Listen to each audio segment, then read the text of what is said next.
Gravitas, co-presented by Skoda. Kushaq, choose what really matters. It's the season of diplomacy. After the pandemic put a pause on global engagements, multilateral summits are making a comeback. The UNGA, United Nations General Assembly, will meet next week for its 76th session, and today the Shanghai Cooperation Organization, or the SCO, concluded its 21st summit. We'll discuss what happened there, but first let's understand what is the SCO. It's a Eurasian political, economic and military organization launched as the Shanghai Five in 1996, rechristened as the SCO in 2001 and entered into force in 2003. Which countries make up the SCO? There are 9 permanent members: China, Kazakhstan, Kyrgyzstan, Russia, Tajikistan, Uzbekistan, India, Pakistan and Iran. The newest member inducted as a full-time member in today's session. What do they plan to achieve together?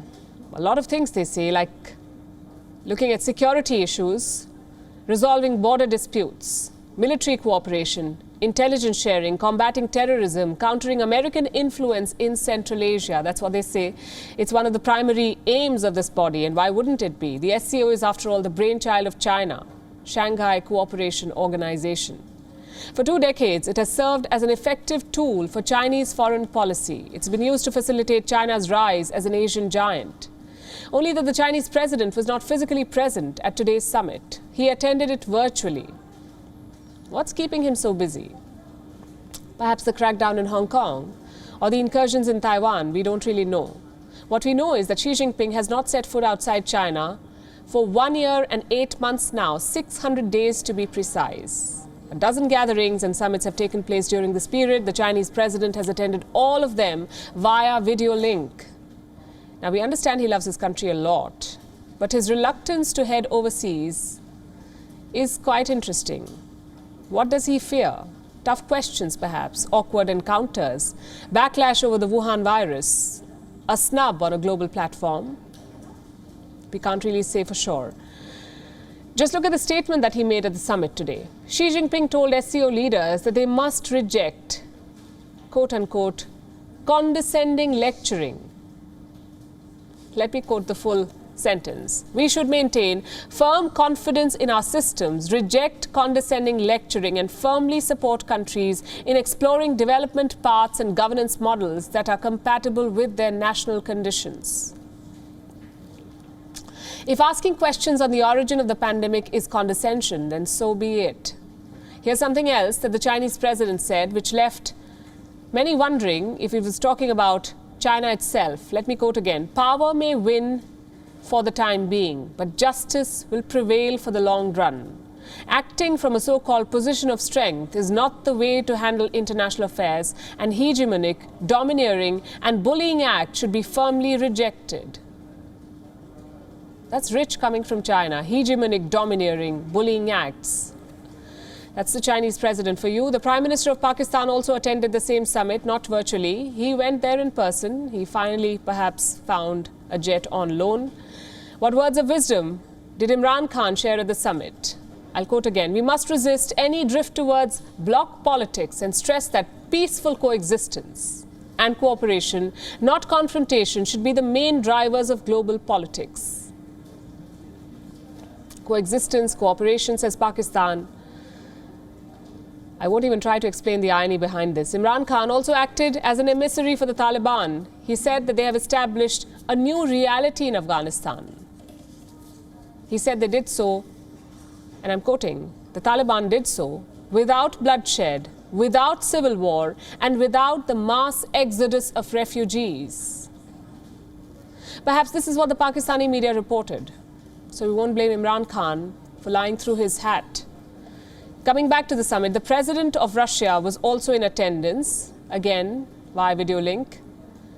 He's currently in self-isolation, as we told you yesterday, due to COVID fears. Many in his inner circle have been infected. Vladimir Putin made some significant remarks about the Taliban, though. He called upon the new regime to keep its word and to normalize life for Afghans. He also said that the SCO must do everything to block the threat of terrorism, drug trafficking and religious extremism emanating from Afghanistan.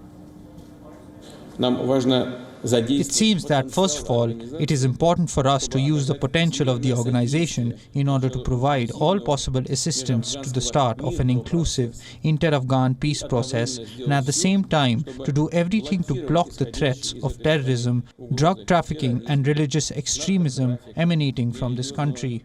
Today, the Taliban practically control the entire territory of Afghanistan, and the new Afghan authorities should be encouraged to fulfill their own promises to establish peace, normalize public life, and ensure security for all. Нормализация общественной жизни, обеспечение безопасности для всех. Putin's concerns were reiterated by almost all members of the SCO, Kazakhstan, Kyrgyzstan, Tajikistan, Iran, Uzbekistan. All of them said that dialogue is necessary, but so is the need to prevent extremism and terrorism. The Prime Minister of India, Narendra Modi, addressed this at length. He raised the issue of growing radicalisation and extremism, which he said should be dealt with on priority by the SCO. Without mincing any words, the Prime Minister also said that the new government in Afghanistan is not inclusive, which raises questions on its acceptance. Listen to this. Afghanistan में सत्ता परिवर्तन inclusive नहीं है और बिना negotiation के हुआ है। इससे नई व्यवस्था की स्वीकार्यता पर सवाल उठते हैं। महिलाओं तथा अल्पसंख्यकों सहित अफगान समाज के सभी वर्गों का प्रतिनिधित्व भी महत्वपूर्ण है और इसलिए यह आवश्यक है कि नई व्यवस्था की मान्यता पर फैसला ग्लोबल कम्युनिटी सोच समझकर और सामूहिक तरह से ले। India may have set the record straight, but it remains to be seen whether the SCO would put its money where its mouth is. Like any other multilateral body today, there are serious doubts about its relevance. The crisis in Afghanistan is an opportunity for this bloc to settle those doubts. We'll have to wait and watch on how effectively it deals with this crisis. WION is now available in your country. Download the app now and get all the news on the move. Gravitas, co-presented by Skoda. Kushak, choose what really matters.